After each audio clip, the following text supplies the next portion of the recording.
Long Short-Term Memory, LSTM. A deep dive. LSTM is a type of recurrent neural network, RNN, that addresses the limitations of traditional RNNs, particularly the challenge of learning long-term dependencies.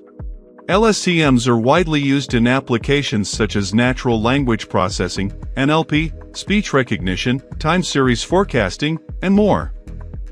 Why LSTM? Traditional RNNs have a short-term memory problem. They struggle to retain information over long sequences due to the vanishing gradient issue. During backpropagation, gradients can shrink to near zero, making it difficult for the network to learn connections between distant time steps. This weakness limits RNNs in capturing long-term dependencies. LSTMs overcome this by introducing a memory cell and a gating mechanism. How LSTM works. The core idea of an LSTM is its ability to decide what information to keep, forget, or pass on to the next step. This is achieved through three main gates. 1. Forget gate. The forget gate determines which parts of the cell state, memory, to discard. It takes the current input x, t in the previous hidden state h, t-1, applies a sigmoid activation function, and outputs a value between 0 and 1 for each element of the cell state.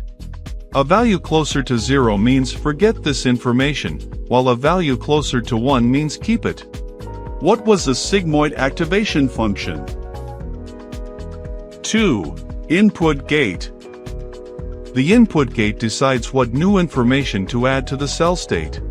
It has two components, a sigmoid layer to decide which values to update and a tanh layer to create candidate values for addition. The candidate values are scaled by the sigmoid output and added to the cell state. What was the tanh function? 3. Output gate.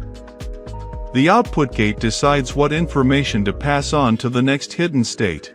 It combines the current input and the previous hidden state, then filters it through a sigmoid function. The cell state is scaled using a tanh function to keep the values between -1 and 1. Conclusion. LSTMs revolutionized sequence modeling by solving the vanishing gradient problem in RNNs. Their architecture, designed to selectively manage information flow, makes them powerful for tasks requiring understanding of sequential and time-dependent patterns. While newer architectures like transformers have gained popularity, LSTMs remain a cornerstone in the deep learning toolkit for sequence modeling.